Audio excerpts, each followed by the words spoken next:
Hand embroidery ചെയ്യാൻ നമുക്ക് എന്തൊക്കെ സാധനങ്ങൾ വേണം നോക്കിയാലോ. ഇത് നമുക്കൊരു എംബ്രോയിഡറി ഫ്രെയിം ആട്ടോ, വുഡൻ ഫ്രെയിം എന്ന് പറയും. ഇത് നമുക്കിത് ഇങ്ങനെ കണ്ടോ അഴിച്ചെടുക്കാം. നമ്മുടെ ഈ സ്ക്രൂ മാറ്റുക, സ്ക്രൂ നമ്മൾ അഴിച്ചു കൊടുക്കുമ്പോഴാട്ടെ നമുക്ക് ഊരാനൊക്കെ പറ്റുന്ന കണ്ടോ. ഇങ്ങനെ അഴിച്ചെടുത്തിട്ടാണ് നമ്മൾ ഇതിനകത്തേക്ക് ക്ലോത്ത് ഫിറ്റ് ചെയ്യുന്നത് കേട്ടോ.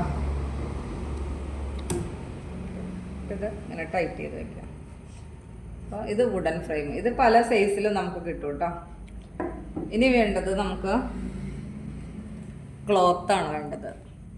ക്ലോത്ത്, ഈ ക്ലോത്ത് എന്താണെന്ന് വെച്ചാൽ ഈ ക്ലോത്ത് നമുക്ക് പോപ്ലിൻ ക്ലോത്ത് ആട്ടോ. പോപ്ലിൻ ക്ലോത്ത് നമുക്കൊരു പോപ്ലിൻ ക്ലോത്ത് ഒരു മീറ്റർ വാങ്ങിച്ചു വയ്ക്കണം കേട്ടോ.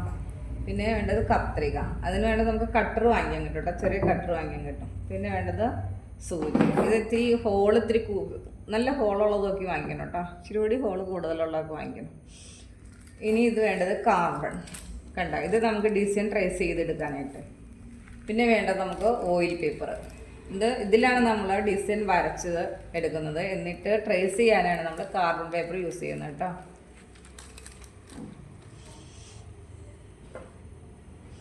ഇനി വേണ്ടത് ത്രെഡ്, ഹാൻഡ് എംബ്രോയിഡറി ത്രെഡായി കാണുന്നത് കേട്ടോ. ഇത് രംഗോളി. ഈ രംഗോളി എന്ന് പറഞ്ഞാൽ കുറഞ്ഞ ക്ലോത്താണ്, ഇതേട്ടോ കുറഞ്ഞ ത്രെഡാട്ടോ, വില കുറവാണ് അതിന്. ആങ്കറാണ് കൂടിയത്. അപ്പോൾ തുണിയിലേക്ക് നമ്മൾ ഡിസൈൻ ചെയ്യാൻ നേരത്ത് ഈ ആങ്കറിൻ്റെ ത്രെഡ് വാങ്ങിക്കണം കേട്ടോ, ആങ്കർ. ഇത് രംഗോളിയാണ്, ഇത് കുറഞ്ഞ ത്രെഡാട്ടോ. അപ്പോൾ നമുക്ക് പഠിക്കാനൊക്കെ ആയിട്ട് നമുക്ക് ഇതിൻ്റെ ആവശ്യമുള്ളൂ.